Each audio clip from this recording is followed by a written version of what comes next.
पूरे देश में मानसून एक्टिव है और लगातार हो रही बारिश अब कई राज्यों में आफत बन गई है। कहीं जल भराव और बाढ़ से जनजीवन प्रभावित हुआ है तो कहीं पर लैंडस्लाइड और उफनती नदियों ने लोगों की मुश्किलें बढ़ा दी हैं।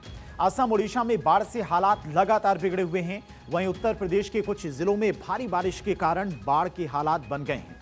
इसी कड़ी में प्रयागराज में 12वीं तक और बहराइच में 8वीं तक के स्कूल बंद रखने का फैसला लिया गया है। कई इलाकों में घरों के ग्राउंड फ्लोर तक पानी पहुंच गया है, जिसके बाद पुलिस एनडीआरएफ की टीमें नाव के जरिए राहत और बचाव अभियान चला रही हैं। उन्नाव में गंगा एक्सप्रेसवे की मेरठ प्रयागराज लेन पर करीब 10 मीटर सड़क धंस गई, जबकि वाराणसी में 100 से ज्यादा छोटे मंदिरों में पानी घुस गया है। कानपुर और उन्नाव में 500 से ज्यादा घर जलभराव की चपेट में हैं और प्रतापगढ़ के थाने में भी पानी भर गया है। पहाड़ी राज्य हिमाचल प्रदेश में भी बारिश और लैंडस्लाइड का सिलसिला जारी है, जहां पर इस मानसून सीजन में अब तक 187 लोगों की मौत की जानकारी सामने आई है। उत्तराखंड में ऋषिकेश की बीन नदी में गाड़ी पलटने में फंसे 2 लोगों को एसडीआरएफ ने सुरक्षित बाहर निकाल लिया है। देहरादून में स्वारना नदी का जलस्तर बढ़ने से यूपीईएस के 6 छात्र बीच नदी में फंस गए थे, जिन्हें एसडीआरएफ की टीम ने करीब 6 किलोमीटर पैदल ट्रैकिंग के बाद में सुरक्षित रेस्क्यू किया।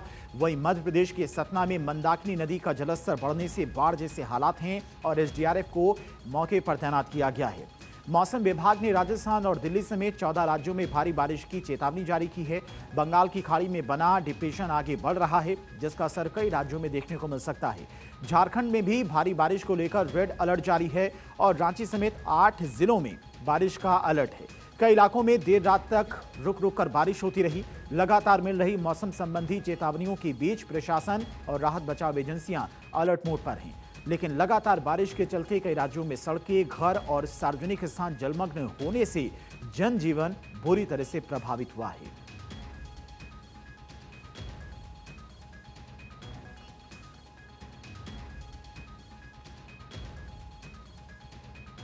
तो फिलहाल भारी बारिश के चलते कई लोगों की परेशानियां बढ़ी हुई हैं।